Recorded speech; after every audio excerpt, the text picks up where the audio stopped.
Welcome to Everything Co-op, bringing you information on how cooperatives can help improve your quality of life. This show is being sponsored by the National Co-op Bank, NCB.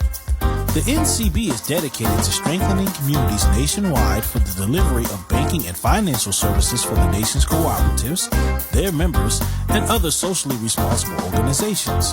For more information on the power of community ownership, visit ncb.coop. That's ncb.coop. Now stay tuned for your host, Vernon Oakes. Good morning, everybody. This is Vernon Oakes, and the program is Everything Co-op. We're so glad that you're with us this morning. You know, this show we've been on almost 9 years. October will be 9 years. And I was on Pat Thornton's show June 9 years ago, a little over 9 years. And from that show, we started this show, and Patricia Thornton has been the producer. And you know, the second principle of cooperation is democratic control. One member, one vote. And that is extremely important because co-ops operate. If it's a co-op, it operates on the values and principles of cooperation, which is, in this case, democratic member control. So Ms. Patricia Thornton is on with me today to talk about the importance of voting, both in the co-op setting and in the United States. Good morning, Patricia. Good morning, Vernon. I'm excited to be on with you. I'm excited to have you on. It's been 9 years. I'm glad that you're on now. And a topic that we both are passionate about, and that's getting people out to vote. Why is voting so important in your mind? Because actually we live in a democratic country, a country that's run by democratic policies, and your vote is your voice. And if you do not raise your voice or exercise your voice by voting, then the outcome is determined by your inaction. And so this year we have 435 seats. All of the seats of the House are up for re-election, and 35 of the 100 seats in the Senate are up for re-election. But all in all, 535 people actually control what happens to you. And a lot of people just don't think that the midterm elections are important, but they're so important because now that all of the power is shifting to the states, the people who are up for a re-election and election, most of the time, at least the governor, the ultimate decision maker, is voted on during the midterm elections. So I think voting is important as well as the midterm elections are important. Okay, so now it's the midterm elections, and that's midterm because there's no president election. Mm-hmm. Okay, so we're in the midterm, and you say all 435 seats in the U.S. House of Representatives is up. That's every state. Every state have they. How do they decide on how many House seats one gets in the House? How many each state? How do they decide that? I really can't tell you the formula, because it's 2 in the Senate.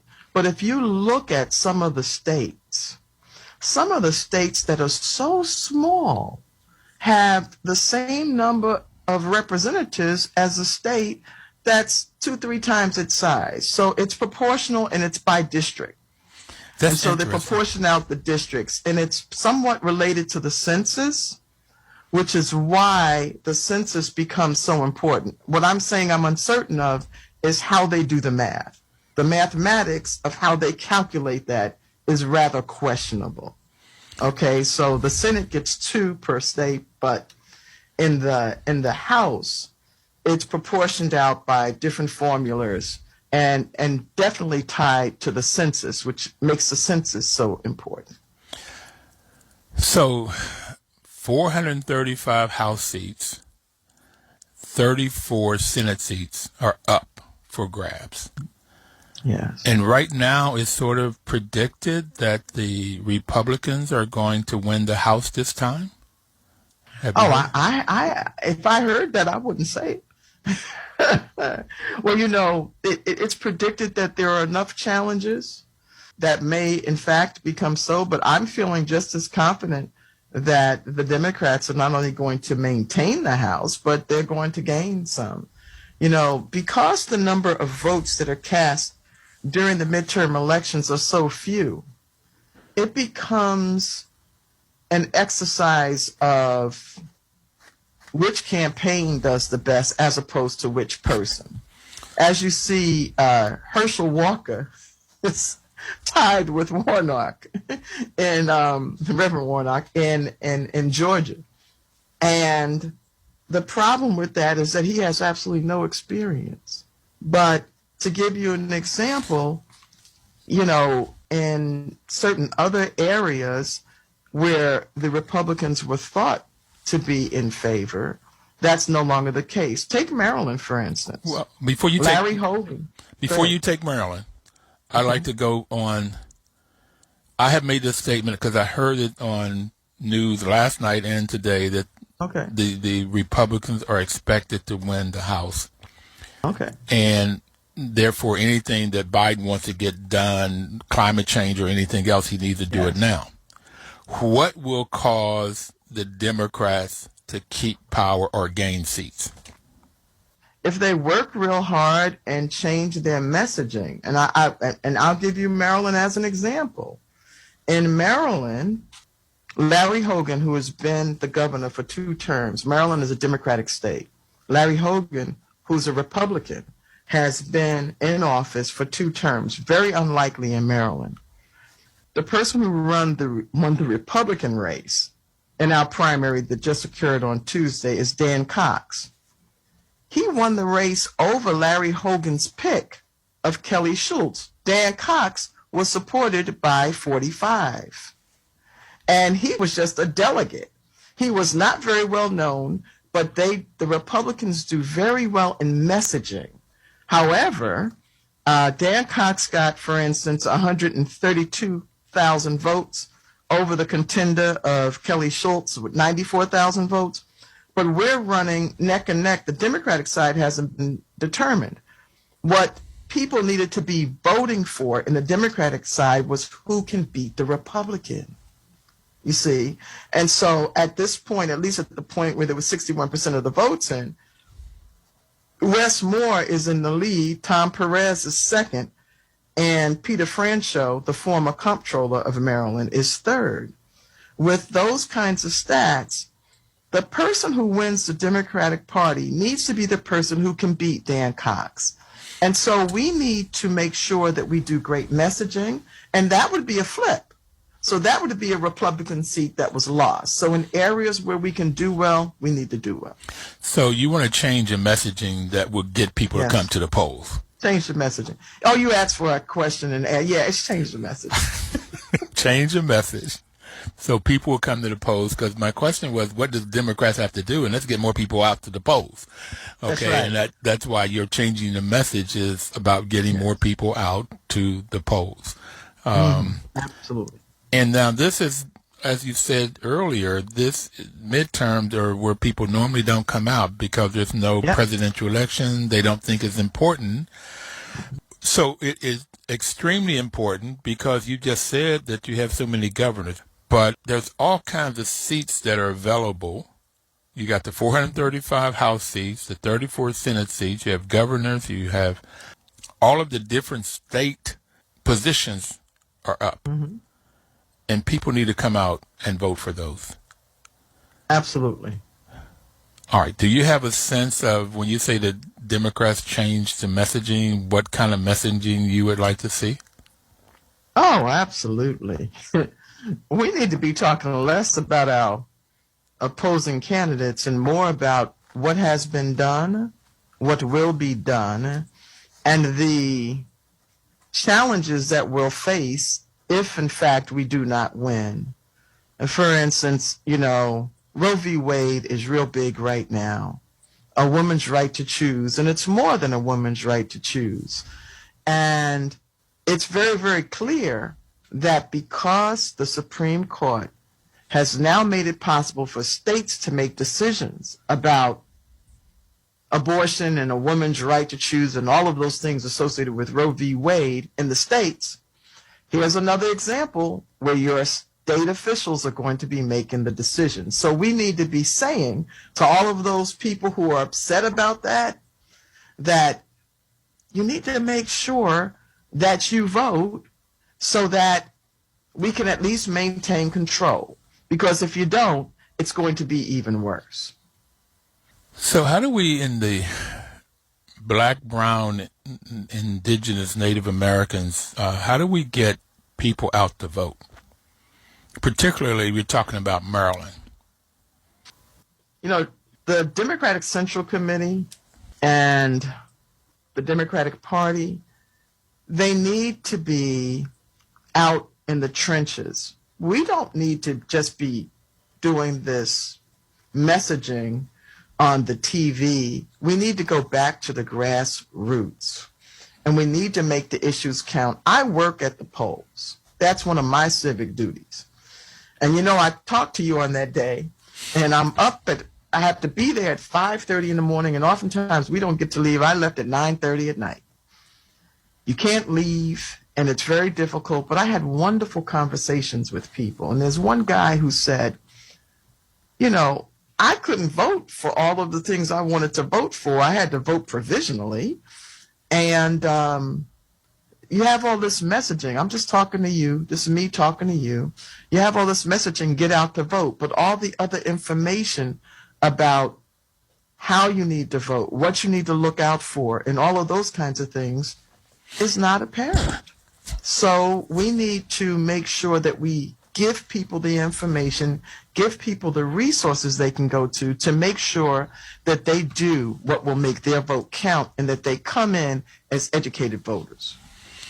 I gotta stop a minute. You said you were 5:30 a.m. in the morning, so you had to get up at 4:30, and get there at 9:30, get back home 10. It's a 16-hour day from 5:30 to. So I just want to thank you for your service. I mean, 5:30 to 9:30 to work the polls. Oh yeah. How do you eat? Oh, you have to bring everything because you cannot leave. They don't want anything compromised in terms of information. So you cannot leave. You have to make sure you have everything. Your food, your snacks, your everything. Mm-hmm. Ms. Thornton, thank you so much for your service. I don't know if my body would allow me to do that, but thank you. Thank you for your service. Well, so you really it's my honor to do so. By doing that, you are really committed to this democratic process and getting folks out to vote. We're going to take our first break, and then I want to come back and talk more about the messages, how we can get that message to individuals to get people out to vote, so that when you're there for those 16 hours, you'll have people coming in to vote, much more than came out for the primaries. Okay. We'll be right back. Please don't touch that dial.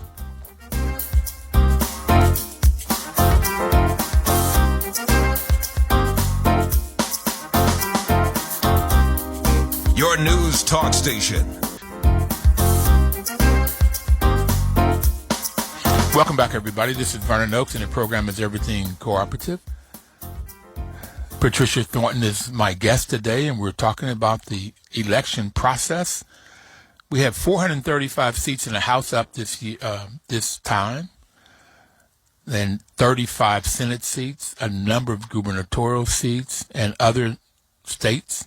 Ms. Thornton has already said to us that it's extremely important, and we had low primaries, folks coming out for the primaries. So do you want to talk about that, Patricia? Absolutely, Vernon. Yeah, it was a very low turnout this year, and a lot can be said, and I'm hoping, I'm really praying that so many people sent in their mail-in ballots that's why we have a low turnout. That's what I'm hoping. And I know that when you actually count the numbers, it's still a low turnout because, we're talking about the hundreds at precincts that normally have thousands of people to vote. So I want to give you the huge difference. And not all of that is made up by early voting. So, basically, I think that there were a lot of restrictions to voting that also reduced the number of people who came out. There were a lot more requirements for voting, and people were turned off by the requirements, and some people didn't know. But the biggest reason that a lot of votes aren't counted, or there didn't seem to be as many people or as much of an impact as we had expected, is because of this redistricting. Redistricting played a large part in reshaping and shifting the vote around. And I think people just need to pay closer attention to how to vote and where to go to vote and what they need in the future. So this redistricting was brought about because of the census? That's something that I actually cover quite a bit. Every 10 years when the census comes about, the count is to ensure that we have equal number of people represented in each district. And so it's supposed to account for where people move, because over a 10-year period, people move from place to place, and the number of people who are represented by any one individual changes. In terms of trying to keep our principle of one person, one vote, the census is taken to figure out where everybody moved, and then the lines are redrawn to make sure that each district is equal. It's supposed to be lines that are drawn at border lines, like on a boundary that are straight lines. Mm-hmm. But instead what happens is you have gerrymandering, and when it's time to redistrict, and maybe right here where I am at, I had 10,000 people per district, and 5,000 people from my district moved somewhere else. So we need to get 5,000 people from another district in here. And instead of drawing a line right down the middle of a street, they go into districts and they gerrymander it so that a certain populace is in different districts to ensure that there's more representative for the favored parties. So that's what redistricting is. It's just a reapportionment of lines for legislative districts so that we have equal amounts of people being represented by our legislative officials. And so what is gerrymandering?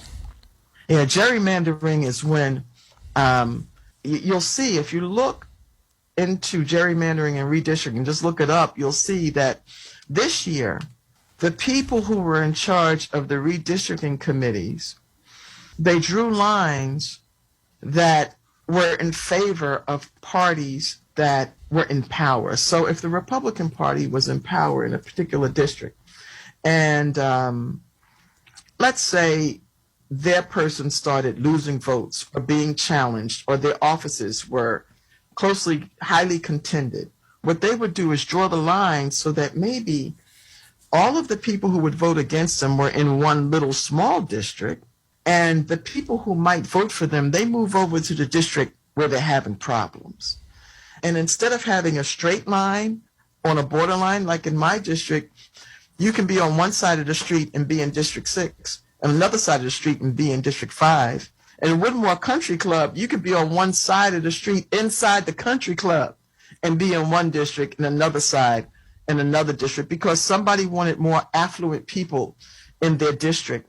And so they broke up Woodmore Country Club so that they can have more affluent people. So there are many different reasons for drawing the lines differently than is usually suggested or recommended, but it's usually to favor those in power. Okay. That's gerrymandering. I wonder if gerrymander did that first. How did they get that name? But anyway. Anyway. There are 36 gubernatorial seats on the ballot for 2022. Mm-hmm. Going into the election, there's 28 Republican governors and 22 Democratic governors. So yeah, I pulled that up too. 30, I pulled it up too.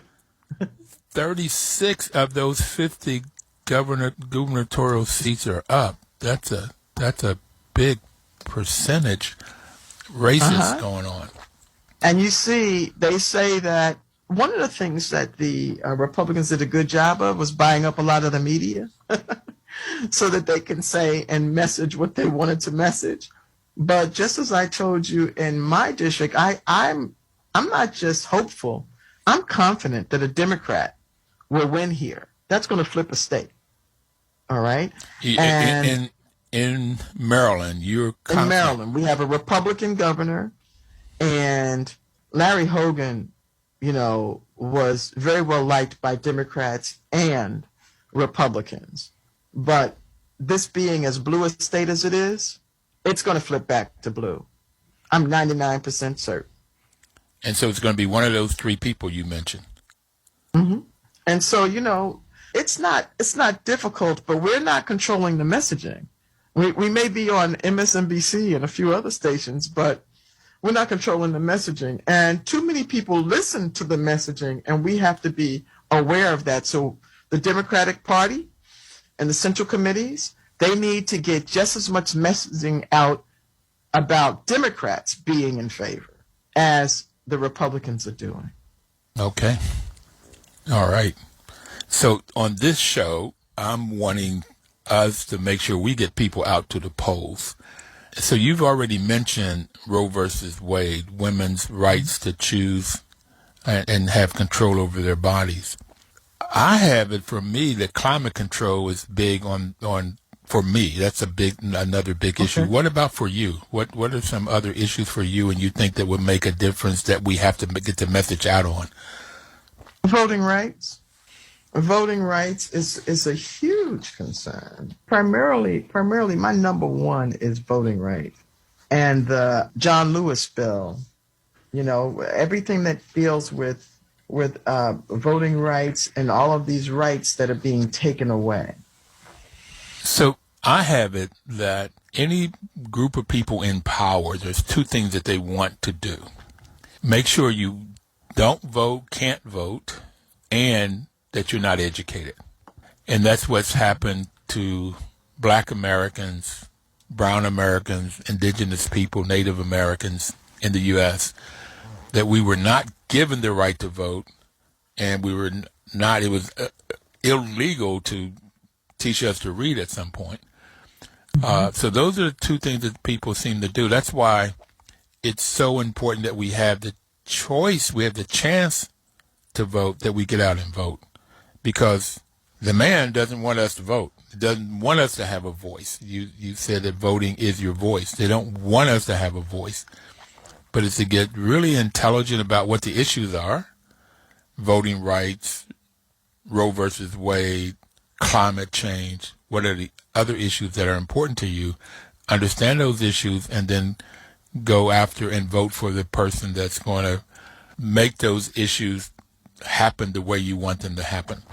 When I think about the ability to vote and that right being stripped away from so many people, it just sickens me. Because in at least 36 states, their voting rules have changed since the 2020 election. In the 2020 election, because of COVID, many rules were put into place to make it easier for people to vote. And 36 states have changed their rules. Do you know that in Rhode Island, you'll need your mail-in ballot notarized and signed by 2 witnesses? 2 witnesses, yep. I mean, some of these restrictions are so prohibitive for people who are elderly, for people who are afraid and compromised, have compromised systems and don't want to be around a lot of people, when we should be increasing access to voting. It's being decreased. In Maryland, we used to have 2 weeks for early voting. That's been reduced. Okay. We've got to take a break. Your news talk station. Welcome back, everybody. This is Vernon Oakes. The program is Everything Cooperative. Miss Patricia Thornton is a guest today. We're talking about voting, the importance of voting. You were talking about the restrictions that these states have put in place. 3 dozen states have put restrictions in place. And you were talking that Rhode Island says if you have a mail-in, you have to go out and get it notarized, and there's a fee for that, or you have to have 2 people witness your signing it. So this really bothers me when I talk to particularly a young black person, but any black person that we have had voting taken away from us, and down there doing it again in different legal kinds of ways. That frustrates me to no end. What do you think about that?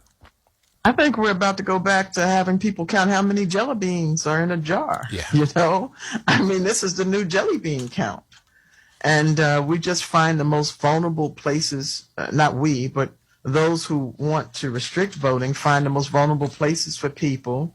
And they enforce rules and regulations that are just hideous and heinous. You know, I mean, for Stacey Abrams to have been in a state where Kemp was in control of purging tens of thousands of names from the voting registers, and it was okay, and he was running. How crazy is that? So yeah, I'm a little crazed at the amount of ability, the power that's given to people to just do things that are just totally illegal. And so I don't understand it. Well, that's really against a democracy for Kemp to be in that position. I thought they were going to take him out, but they did not. They let him stay in, and so that's how he got. I started to say that's how he won the election, but that's how he got the election. That's how he stole the election. And exactly. So in this cooperative world, you know, it's the first principle is open to everybody and anybody. Anybody who wants to join a co-op can come in. The second principle, as we said, it has to do with democratic control. 1 member, 1 vote. And what I like about the 5th principle and what attracted me to co-ops in the first place was this whole education, this training, education, information. So in this cooperative world, you find that voting is critical and education is critical, and that's why those are reasons why I like it. There's a bunch of other reasons, like anybody can join. And that would be nice if the U.S. was like that, that it was 1 member, 1 vote. We don't have Citizen United where people can buy votes, where education is extremely important. We still talk about that, but we find out for poor people, it's hard to get a good education. It's hard for their children to get a good education. So we'll talk about education is important, but we still don't put those things in place. And the same thing for voting. I get really pissed, and I really want to see how we can get people out there to vote, how we get more and more people out to vote. And if that's changing the messaging or buying up more blocks of the media so we can get people out to vote, how would you do it? What would you say? I would go back to the grassroots. I think former President Obama had it right. You know, he went to a stadium, you know, told everybody to take out their cell phones and started a revolution of new thought and everything right there in a huge stadium. All they did was take out their phones and they were connected. Connect right now. You got tens of thousands of people around, you know, thousands of people around. You tell them, do this. And I think what we have to do is start meeting young people where they're at. And we need to bring the young people in. We need to bring a new body of folks in so that they can reach their constituents in a way that people can hear. Okay. And I understand. Denise, what is your comment or question? All right. My comment is that this is a very critical program that you have today, number one. And number two, it is extremely important that we have people to get out to vote. But we also need to make sure that we have politicians who care about the people and not power. We have too many states. Amen. We have too many state representatives. We have too many people in power in this country who are still holding on to some old ideas, who are refusing to change, who want to just continue to keep people in the dark. They continually lie to people. When they get in office, they do just the opposite or what they have done in the past. And so what we need is to have people who are honest, who really care about democracy and want to give everyone an equal opportunity to be successful in this country. And it looks like where we are now, when you talked about Stacey Abrams and Brian Kemp and the nefarious way in how he was able to maintain office and keep Stacey out of the governor's mansion, then I just think that what's happening is you still have the South. Many of the southern states are still trying to hold on to the practices that they were involved in during slavery or when they had enslaved persons. And there's just this complete desire. The way the narrative is treated or presented is different, but it's the same old idea. Let's keep people ignorant and down and out of and not have an opportunity to be successful. That's my concern. And young people today need to understand that it's important for them to get out to vote and make their voices heard, because if they don't, we're going to move back almost 100 or more years. Thank you for taking my call, and I'll continue to listen. Thank you. You just said very succinctly how I feel. And if anybody else have comments or questions, you can call 800-450-7876. Thank you, Denise. Have a good day. You too. Ms. Thornton, basically, Denise, summarize what we said and really encourage young people to get out and vote, so it won't take us back 100 years, because in the South, the politicians are, was not only the South, but particularly in the South, that people over power. They go after power and not for people. So she was saying the same kinds of things that we were saying. Yeah, I do think that she hits the nail right on the head, because I was looking at some of the other restrictive policies that are put into place. And if we don't have the power, we can't make these restrictions. In Connecticut, do you know that you must be ill, disabled, or traveling to vote absentee? And there's no early voting, all of which makes voting harder. Okay? Do you know that in D.C., though, Muriel Bowser made it such that everyone in D.C., if you're a registered voter, received an absentee ballot? Yes. And I got mine. Okay. So yeah. Now there's a way to determine if somebody tries to come into the polls.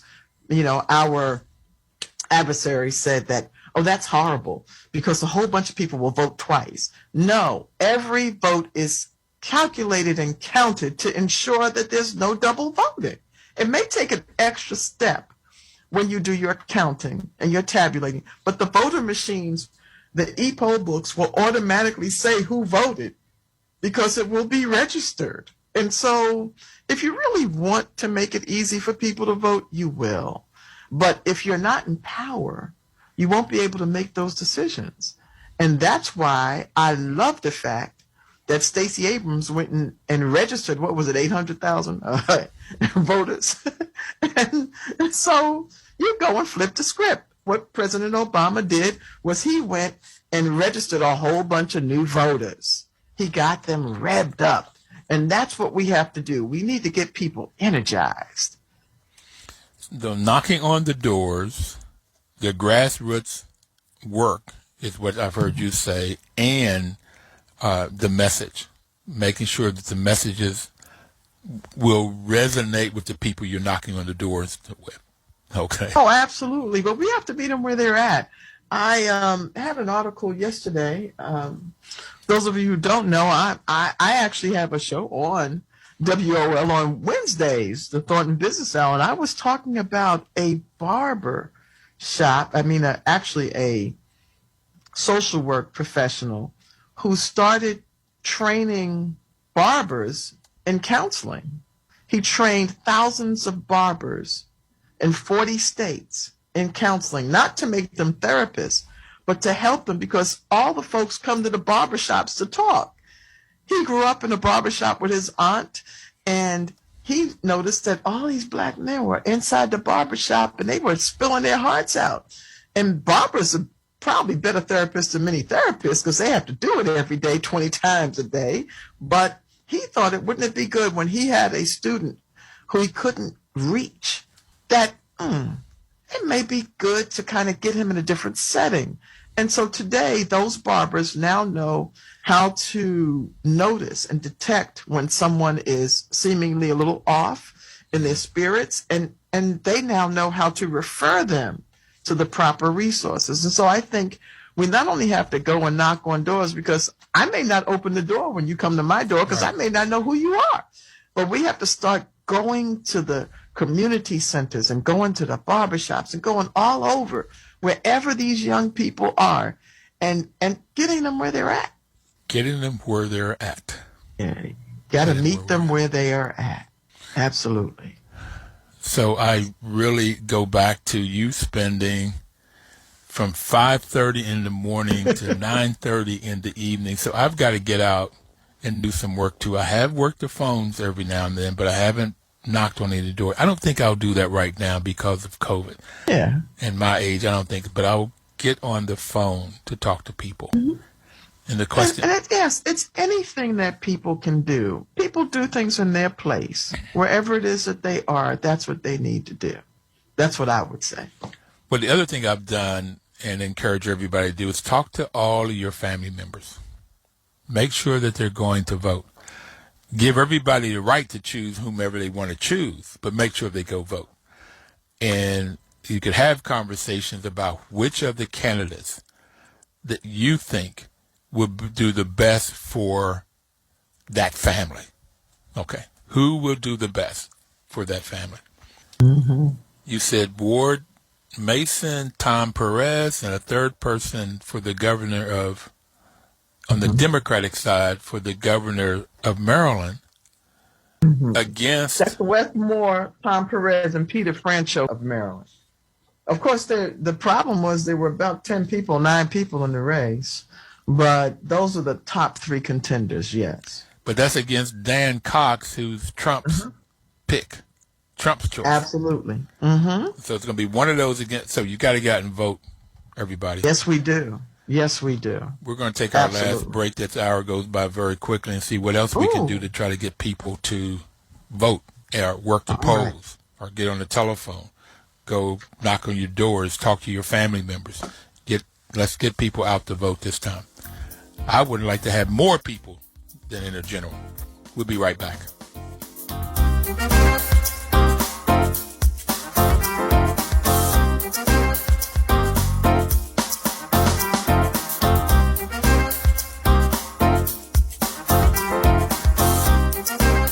Your news talk station.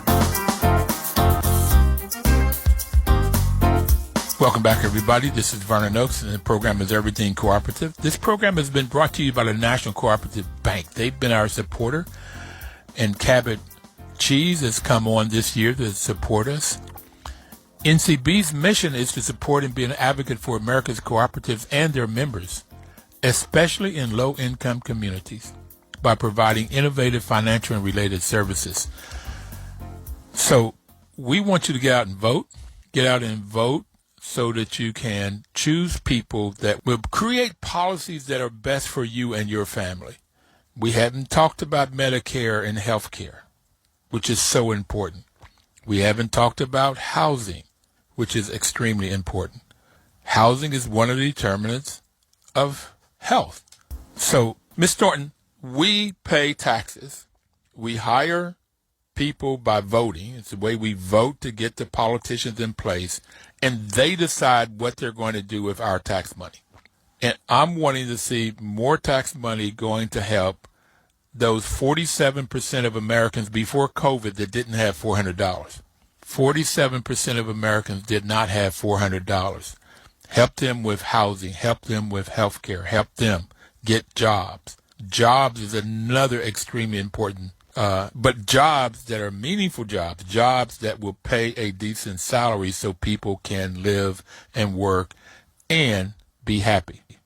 How do they find out who are the candidates and what their platforms are? Well, there are several resources. Of course, we are Everything Co-op, so we'll direct you to vote.coop. And on August 18th, by the way, someone from vote.coop, Laura, will be on, to talk about all of what vote.coop has in terms of resources, but also I used to work for AARP for 10 years, and AARP has a resource now, and it's AAR. You just go to AARP.org and you can have the resource. It's AARP.org/elections. And they will tell you some of everything. You can put in your address. They will tell you by state what races are on the ballot. For instance, for Maryland, we just had the election. They update this daily. I picked this up on yesterday, and from Tuesday's election, we already had that the governor election is up, and they already had that Dan Cox had won, and the Democratic race is not decided yet. The U.S. Senate office is open. We have U.S. House, 8 seats. The Senate, all 47 seats. So these are state House, seats. Okay. Yes. Okay. State Senate. State Senate, all 47 seats, and State House, all 141 seats. So in Maryland and the Maryland Court of Appeals, now can you see the importance of this? All of the seats are open. Usually an incumbent has the advantage, but these seats are open. And so people need to be making sure they vote for the right candidate. When you go to vote.coop, you'll be able to look at the candidates. On AARP sites, you'll be able to find out how to register. You'll find out how you can get in your mail-in ballot. You'll find out if you can vote in person before Election Day, when Election Day is. All of this is available by state. And so it's really wonderful. For instance, in D.C., the mayor's race is open, Attorney General, D.C. Council wards 1, 3, 5, and 6. The delegate in Congress, 1 seat, and the shadow congressional delegation. Now, you see, you can simply find out about these races by just going to that AARP site. And you can also look up, for instance, the new redistricting plan. In Maryland, we had a redistricting plan that was highly contested. They have links to it. Anything you need to know, if you go and do your research. When I was young, I used to have to go to the library. Just go to AARP.org/elections or go to vote.coop. Okay. So I went to AARP.org. /election. Well, I just went to AARP.org, and then I clicked on governance and elections, in case I didn't remember that /election. Okay. And then because I am originally from West Virginia, and I am totally against Joe Manchin's positions. He is a Democrat in a Republican state, and he acts more Republican than he does Democrat in terms of what he's for. I wanted to see if I could see if he's up for election, and I can call people I know. But everybody I know would not want to vote for him. But I can call people in West Virginia to try to see how to do that. So, this is AARP is a great piece. Thank you for that. Thank you. You're welcome. So getting educated is critical so you'll know who to vote for. And how to vote, and to know what restrictions are going to be placed on you. Because if you don't know that early voting has been reduced, or I was election judge, so I have to vote before I go to the polls, and they reduced the amount of time that early voting was. And so if you don't know that, then you can be out of luck.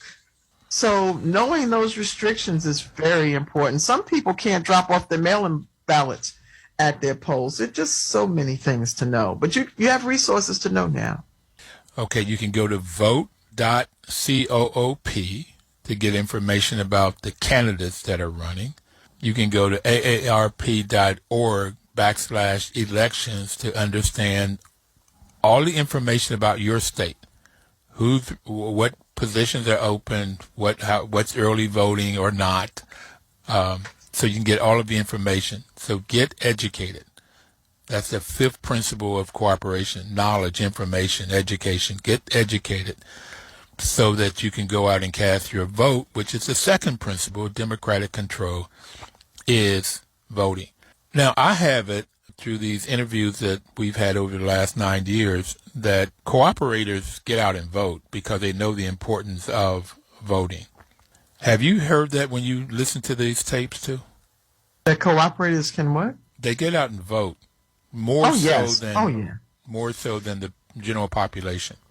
Absolutely, because cooperators in your training, you're taught to be community-minded. You're taught to contribute to the community in which you are, to serve your community, and then you become a part of the fabric of the community, and you want the best for the community. So the natural progression is for cooperators to then become politically active. That's why sometimes they're a threat to the establishment, because they change things for the better. I have one point, though, Vernon, if I may. I just found something.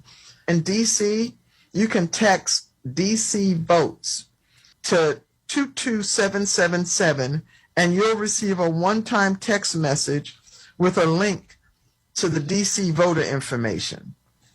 So if you want to find out about the D.C. voter information, just text D.C. votes to 22777. And you know what's funny? I looked at where they send you to. Guess where they send you to? AARP. Okay. So that's the resource. You can just go to AARP too. So I read once that a politician is somebody that solves community problems. They create laws, policies that solve community problems. But that's what co-ops do. Co-ops are formed to solve community problems. Cooperators solve community problems. And it would be really, really interesting if politicians would take the cooperative training to learn how to communicate and work together to solve problems. You got a minute or so left, Ms. Thornton. What would you like to leave people with? What message? Well, first, Vernon, I'd like to thank you for allowing me to have fun and be on the show with you. It's one thing producing the show, but another thing to be with you. So I enjoy that. I just want to tell people to vote. Make sure you become an educated voter. After you get the names, go look them up. And just be a part of your community and know that your voice and your vote does matter. Voice and vote does matter. Get out and vote. Get the information. Know who you are electing and what they stand for. Wonderful. And if you don't, and things keep going the way they are, then America is headed for trouble. I mean, they got rid of Boris Johnson over in the UK. We didn't do that with Trump. So we have a lot of work to do here in the U.S. to really be a democratic country where all men and women are created equal and treated that way. It's an experiment that we have not succeeded in yet. Thank you, Ms. Thornton. Thank you so very much for being on. Thank you for your wisdom. This is the first time in 9 years. Let's don't wait 9 more years to have you on. Let's find this other topic that we want to talk about. Okay? Thank you, Vernon. Thank you so much. Everybody out there, we'll see you next Thursday. Please live cooperatively and vote.